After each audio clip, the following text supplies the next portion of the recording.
The village of Nidabani nestled at the valley's heart, a tapestry of earthen huts with thatched roofs, smoke curling from their chimneys like tendrils of stories escaping into the sky. Life in Ndabani moved to the rhythm of tradition. At dawn, the farmers turned the earth with ancient tools, their songs of toil carried on the wind. Fishermen cast their nets in the river, whose waters shimmered like silver under the morning light. Women wove intricate patterns into mats and baskets, their hands busy even as their voices shared tales from long ago. The people of Ndabani were bound by custom, each role carefully defined like the pieces of a well-crafted puzzle. Elders sat beneath the baobabs, dispensing wisdom as old as the trees themselves.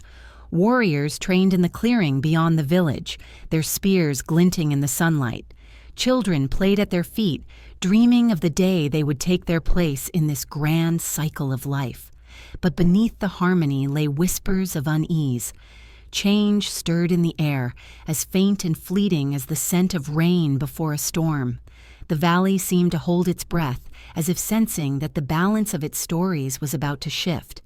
The drums began at sunrise, their deep, resonant beats calling the village to life.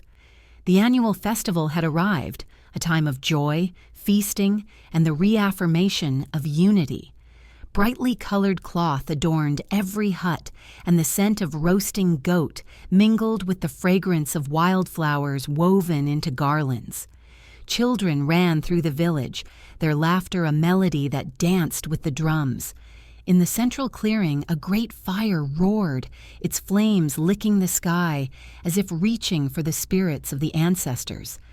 Men gathered in clusters, their laughter hearty as they recounted tales of bravery and strength. Women moved gracefully among them, carrying pots of food and pitchers of palm wine, their smiles hiding the weight of unspoken words. At the edge of the clearing, a group of young girls whispered among themselves. "Do you think she will try it today?" one asked, her eyes wide with a mix of fear and admiration. "She is bold, that Amara," another replied, her voice barely above a whisper, "but the elders will not stand for it." Across the clearing, Amara stood apart, her sharp eyes taking in the scene. Her presence was like the first spark of a fire, small yet impossible to ignore. She was clad in a simple tunic, but the way she held herself with a quiet confidence made her stand out amid the finery. The festival celebrated unity, but Amara saw the divides more clearly than ever. Men boasted of their conquests, their voices loud and commanding, while women listened in silence, their laughter soft and subdued. Boys played at sword fighting, dreaming of future glory, while girls braided each other's hair, their futures confined to the home. Amara's jaw tightened. Today, she decided, the whispers would end. It was time for her voice to be heard. Amara had always been different. While other girls learned to weave and cook, she had begged her father to teach her to hunt. "It is not proper," he had said, shaking his head. But Amara had persisted, and her father, unable to deny her fiery spirit, had relented. She learned quickly, her aim with a bow as true as any man's. Her other gift was storytelling. Around the evening fire, when the stars spread their silver blanket across the sky, Amara wove tales that held the village spellbound. But even in this, she was reminded of her place. "A woman's stories should teach obedience," Elder Micaiah once said, his voice heavy with disapproval, "not stir the imagination with foolish ideas." Amara's stories, however, did more than entertain. They questioned. They inspired, and that, perhaps, was why they unsettled those who clung to the old ways. Elder Micaiah stood at the center of the clearing, his staff planted firmly in the ground. His robe, adorned with symbols of his lineage, swayed gently in the breeze. His face, weathered by time, was as unyielding as the cliffs that surrounded the valley. "Tradition is the lifeblood of our people," he often said, his voice carrying the weight of centuries. To stray from it is to invite chaos. He was the guardian of the old ways, and his word was law. His gaze now swept over the gathering, his eyes sharp and piercing. When they landed on Amara, they lingered, his expression hardening. He had heard the whispers, seen the defiance in her eyes. She was a thorn in the fabric of tradition, and he was determined to pluck it out. Zuberi was the pride of the village, his every move watched with admiration. Where Amara's defiance drew criticism, Zuberi's confidence was celebrated. His smile, warm and infectious, could disarm even the sternest elder. But beneath the charm was a young man burdened by the weight of expectations. "Amara," he said one evening as they sat outside their hut, the firelight dancing on their faces. "Why do you insist on making things difficult? You are talented, yes, but some paths are not meant for us." Amara's gaze was steady. "And who decides which paths are meant for whom, Zuberi, the ancestors, or the elders who claim to speak for them?" Nearby, Grandmother Nia listened silently, her wise eyes twinkling with a mix of amusement and pride. When the siblings' argument had run its course, she beckoned Amara closer. "You are like the river, child," she said, her voice soft yet firm, strong, restless, carving new paths where none existed. But remember, rivers can nourish or destroy. Choose your path wisely. The drums fell silent as Amara stepped into the center of the clearing. The villagers turned to look, their expressions a mix of curiosity and alarm. Elder Micaiah's eyes narrowed. "I wish to enter the trials of legacy," Amara announced, her voice steady despite the pounding of her heart. A ripple of shock passed through the crowd, followed by murmurs of disbelief. Elder Micaiah raised his hand, and silence fell. "A woman in the trials?" His voice dripped with disdain. "This is not a place for tales and dreams, Amara. It is a test of strength, wisdom, and courage, qualities reserved for men." "And what of the women who gather food, weave baskets, and raise warriors?" Amara countered. "Are these not acts of strength, wisdom, and courage?" Laughter erupted from the crowd, harsh and mocking. Elder Micaiah leaned forward, his gaze piercing. "A woman who challenges the tribe challenges the ancestors themselves. Do you think you know better than those who came before?" Amara stood her ground, her voice unwavering. "I do not challenge the ancestors. I challenge us to honor their wisdom by embracing all who serve the tribe, not just half." Elder Micaiah turned to the crowd, his voice booming. "Behold the folly of arrogance. Let it serve as a lesson to all." The crowd erupted into laughter and jeers, their mockery cutting deeper than any blade. Amara's face burned with humiliation, but she refused to look away. That night, as the village celebrated, Amara sat alone beneath the baobab tree. Tears streaked her cheeks, but her eyes burned with determination. She would not be silenced. If the trials were meant to prove worth, then she would show the tribe, no, the ancestors themselves, that a woman could lead. The valley held its breath. Change had begun. The fire crackled low in the center of Grandmother Naya's hut, its flickering light casting shadows on the earthen walls, adorned with symbols of their lineage. Amara sat cross-legged before her grandmother, her heart heavy with the weight of doubt. The ridicule of the villagers still echoed in her ears, but she could not shake the stubborn flame of her resolve. Grandmother Naya's voice, raspy with age, yet strong with wisdom, broke the silence. "Do you know, child, why our people whisper the name Tiani only in secret?" Amara's brow furrowed. "Tiani? I've never heard that name before." Nia smiled, a bittersweet curve of her lips. "Of course you haven't. The elders have ensured her story is buried beneath the sands of time, but the wind remembers, and so do I." Leaning forward, she began to weave a tale as ancient as the valley itself. Long ago, before these baobabs grew tall, there lived a warrior named Tiani. She was swift as the antelope and fierce as the lioness. But more than her strength, it was her heart that set her apart. She stood against invaders, not for glory, but for the love of her people. When the council forbade her from fighting because she was a woman, she went to war alone. Amara's breath caught. What happened to her? Nia's gaze darkened, her voice dipping into sorrow. Her courage won the battle, but not the war. The council, shamed by her defiance, declared her deeds dishonorable. They erased her name from the chants, her story from the fireside tales. Amara clenched her fists. They silenced her, but they cannot silence me. Nia reached out, her weathered hand resting on Amara's. Tiani's spirit lives in you, child. But remember, the path you walk is strewn with thorns. You must ask yourself, are you willing to bear the scars? Amara nodded, the fire in her chest now a roaring blaze. I will not let fear write my story, grandmother. The village square buzzed with tension like a storm gathering on the horizon.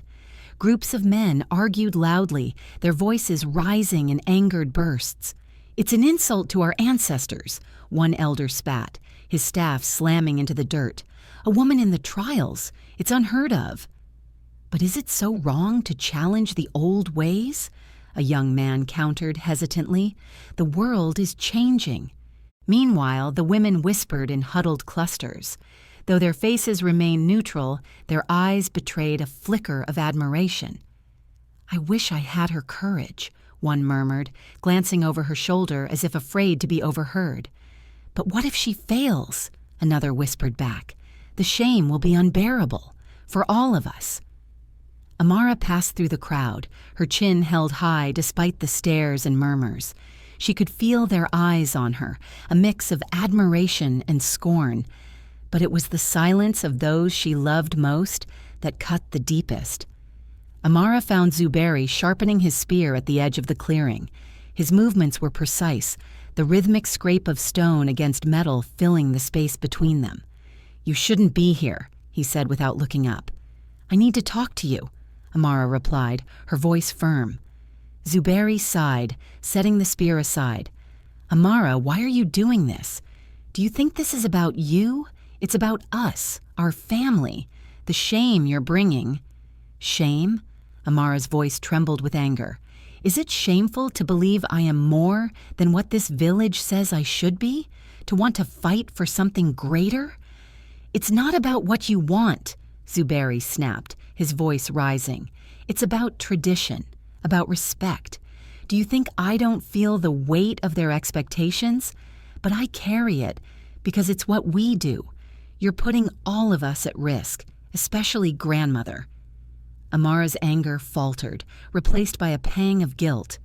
I would never hurt her, Zuberi. You know that. Then stop this madness, he pleaded, his voice softer now. Please. But Amara shook her head. I can't, Zuberi. I won't. Under the cover of darkness, Amara crept into the forest. The moonlight filtered through the trees, guiding her to a secluded clearing where she had hidden her bow and a pile of makeshift targets. Her fingers trembled as she drew the bowstring, the weight of her doubts heavier than the weapon itself. She let the arrow fly. It missed its mark, thudding into the trunk of a distant tree. Frustration bubbled within her, but she pushed it aside. Night after night she trained, running through the dense forest, scaling rocky cliffs, and practicing her aim until her fingers bled. Yet the forest was not entirely her ally. Her traps were often sprung by unseen hands, her tools found broken or missing. She knew the saboteur's intent, to break her spirit before the trials even began. But each act of sabotage only hardened her resolve. One evening, as Amara returned from her training, she overheard voices coming from Elder Micaiah's hut. She crept closer, her heart pounding as she recognized Zuberi's voice. I've done what you asked, he said, his tone heavy with reluctance, but I don't see why it's necessary. Elder Micaiah's reply was cold. You claim to protect your family's honor, yet you hesitate. If she fails, the matter will end. If she succeeds, well, she won't. Amara's breath caught, a sharp pain twisting in her chest. Zuberi, her brother, her ally, had conspired against her. She stumbled away, her mind a whirlwind of betrayal and despair. How could she face the trials knowing that even her family wished for her failure? The days that followed were a blur of isolation. The village seemed to close in on Amara, its once familiar paths now feeling foreign and unkind. She sought solace beneath the great baobab tree, its ancient branches sheltering her from the harshness of the world. "Why do I keep fighting?" she whispered, her voice breaking. "What if I'm wrong?" As she drifted into a restless sleep, the air around her grew still. A soft glow emerged, and before her stood a figure clad in armor that shimmered like sunlight on water. "You doubt yourself," the figure said, her voice a melody of strength and sorrow. "But doubt is the shadow of courage. Without it, the light cannot shine." Amara stared, wide-eyed. "Are you Tiani?" The warrior nodded, her gaze fierce yet kind. "The path you walk is not new, child. I have walked it, and so will others after you. You are not alone. Remember this: strength is not the absence of fear, but the will to stand despite it." As the vision faded, Amara awoke with a renewed sense of purpose. Hours passed, the forest growing darker with each moment. Finally she spotted it. A flash of movement, a glint of those fiery eyes. She steadied her bow, her hands trembling. As the beast charged, Amara rolled to the side, her movements quick and precise. She fired her arrow, striking it in the flank. The beast roared, its cry echoing through the trees. When the village buzzed with anticipation as the day of the trials drew near. Everywhere she went, Amara could feel the weight of their expectations, their doubts, their hopes. The women exchanged furtive glances of encouragement, while the men spoke openly of her impending failure. Amara stood in the center of it all, unyielding. She had faced their scorn, their sabotage, and even the betrayal of her brother. And yet she stood. The ancestors watched, the baobabs whispered, and the winds carried her name across the valley. The trials would begin soon, and Amara was ready. The sun rose over the valley, its golden light bathing the village in a soft glow. Yet the day held no peace. The air was heavy with tension, the weight of unspoken words and lingering doubts. Beneath the ancient baobabs, the villagers gathered, their faces etched with anticipation. Elder Micaiah stood at the center of the clearing, his staff planted firmly in the ground. "Today," he declared, his deep voice carrying over the murmuring crowd, "the trials of legacy will begin. These trials are not for the faint of heart. They are meant to honor the strength of our ancestors and prove the worth of those who dare to lead."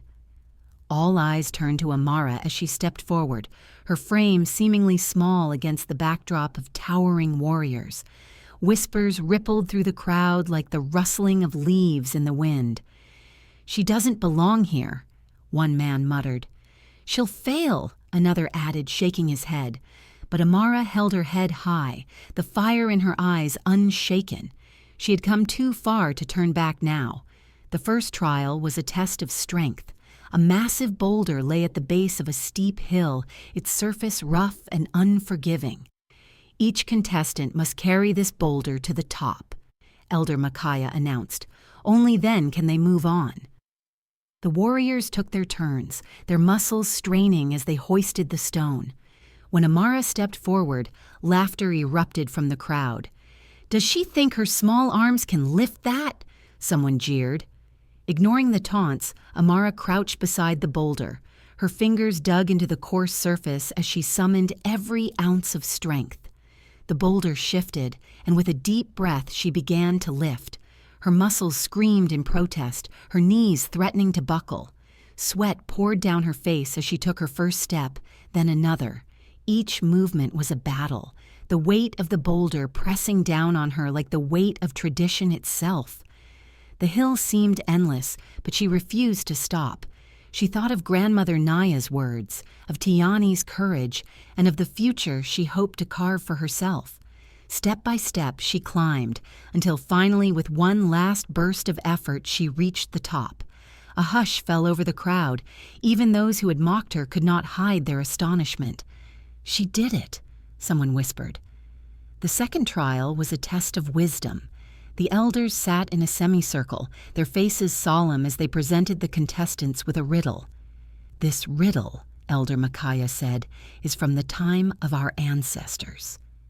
It is a lesson hidden in words. Only those who truly understand our heritage will find the answer." One by one, the contestants faltered. Their answers met with the elders' disapproving silence. When Amara's turn came, she stepped forward, her mind racing. Elder Micaiah recited the riddle. "I have no tongue, yet I speak. I have no legs, yet I run. I am life's greatest gift, but I can also bring death. What am I?" Amara closed her eyes, her thoughts drifting to the stories Grandmother Naya had shared. She remembered the tale of the river spirit, how water could sustain life but also bring destruction in its wrath. "Water," she said, her voice steady. "You are speaking of water." The elders exchanged glances, their expressions unreadable. Then Elder Micaiah nodded. "Correct." Murmurs of surprise rippled through the crowd. Amara's knowledge of forgotten lore had given her an edge no one had expected. For the third trial, the contestants were sent into the wild to hunt a creature known as the Shadow Beast, a cunning predator that was as much myth as reality. The task was not just to survive, but to return with proof of their courage. The forest was alive with sounds, the rustling of leaves, the distant calls of birds, the soft padding of unseen feet. Amara's heart raced as she moved through the underbrush, her bow at the ready. The shadow beast was no ordinary prey. Its dark fur allowed it to blend seamlessly into the shadows, its eyes gleaming like twin embers. Amara knew she would need more than strength to succeed. Merged from the forest, the beast's pelt draped over her shoulders. The crowd erupted in gasps. Even the elders could not hide their astonishment. The final trial was the most personal, a wrestling match between Amara and Zuberi. The siblings stood facing each other in the center of the clearing, the weight of their shared history hanging heavy between them. "This is more than a match," Elder Micaiah intoned. "It is a battle of ideals, of tradition versus change." Zuberi's eyes were filled with conflict as he took his stance. "Amara, you don't have to do this." "Yes, I do," she replied, her voice unwavering. The match began, their movements swift and deliberate. Zuberi's strength was undeniable, but Amara's strategy was her greatest weapon. She anticipated his moves, using his momentum against him. The crowd watched in stunned silence as Amara fought with a ferocity they had never seen. Finally, with a decisive move, she brought Zuberi to the ground. He lay there for a moment, breathing heavily before looking up at her. "You've won, sister," he said quietly. "But more than that, you've shown us all something greater." When the trials ended, the village stood in silence. The weight of what they had witnessed was palpable. Elder Micaiah stepped forward, his expression unreadable. "Amara has passed the trials of legacy," he announced. "She has proven her strength, her wisdom, her courage. Today, we have seen what we believed to be impossible." The crowd erupted in cheers, the sound echoing through the valley. Women wept openly, their faces shining with pride. Even the men who had mocked her bowed their heads in respect. Amara stood in the center of it all, her heart swelling with a mix of triumph and humility. She had not just won the trials, she had changed the village forever. As the sun set over the valley, its golden light washing over the gathered villagers, a new chapter began. The traditions of the past would not be forgotten, but they would now make space for the future.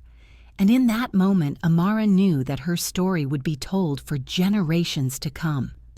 The fire crackled softly in the center of the gathering as Elder Micaiah rose from his seat, his weathered face lit with both reverence and weariness. The villagers sat in a wide circle, their eyes fixed on the elder, waiting for his words to give meaning to what they had witnessed. "Amara," he began, his voice carrying the weight of generations. "You have proven yourself beyond what anyone thought possible.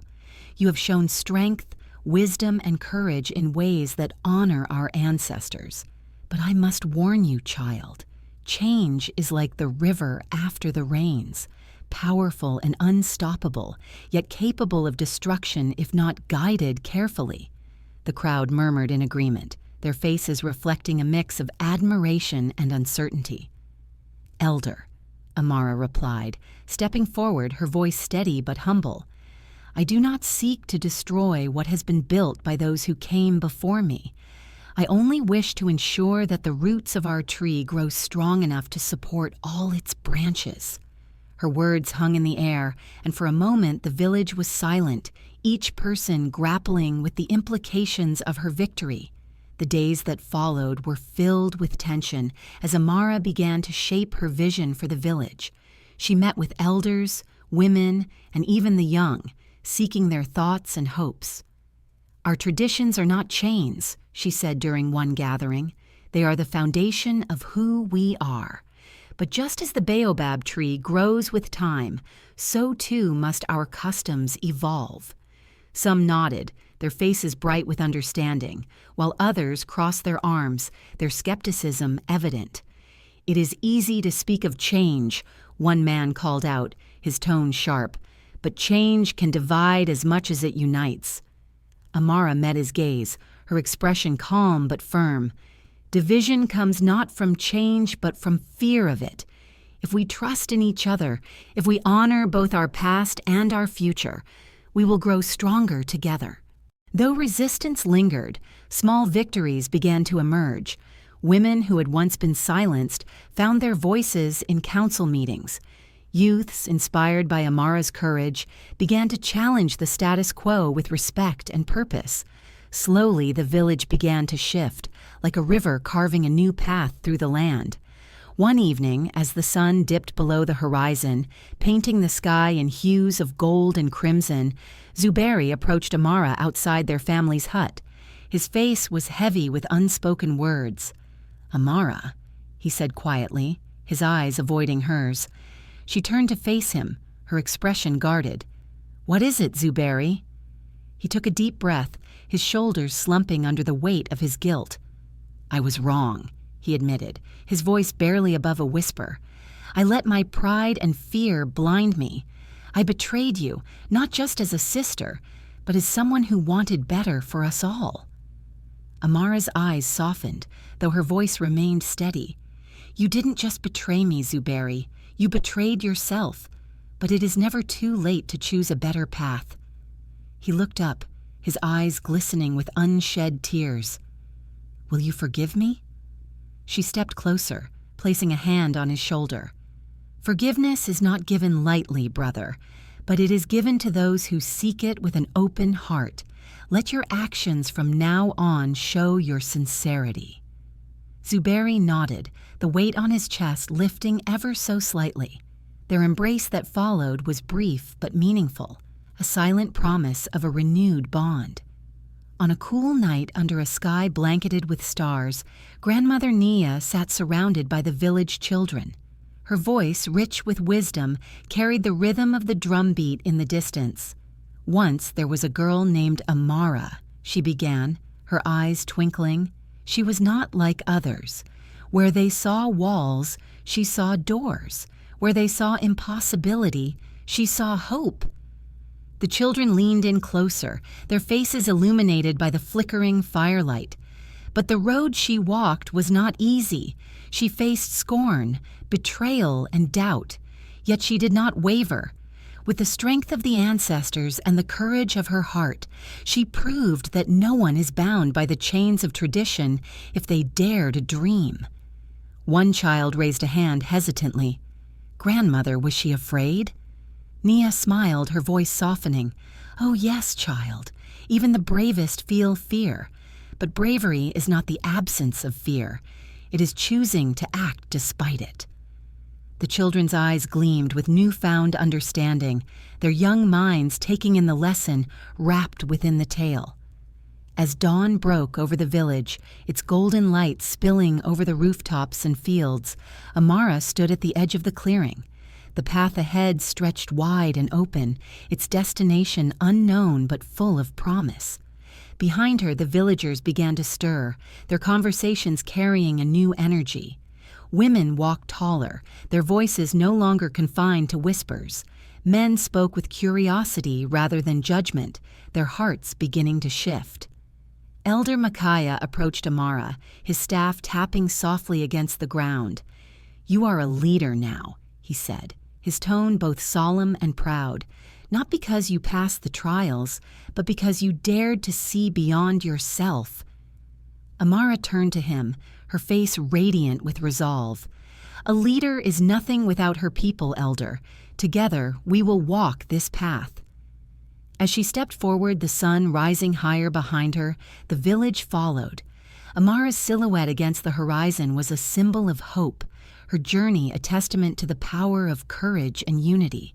And so, a new era began, one where the roots of tradition intertwined with the seeds of progress, promising a future as vast and enduring as the African sky.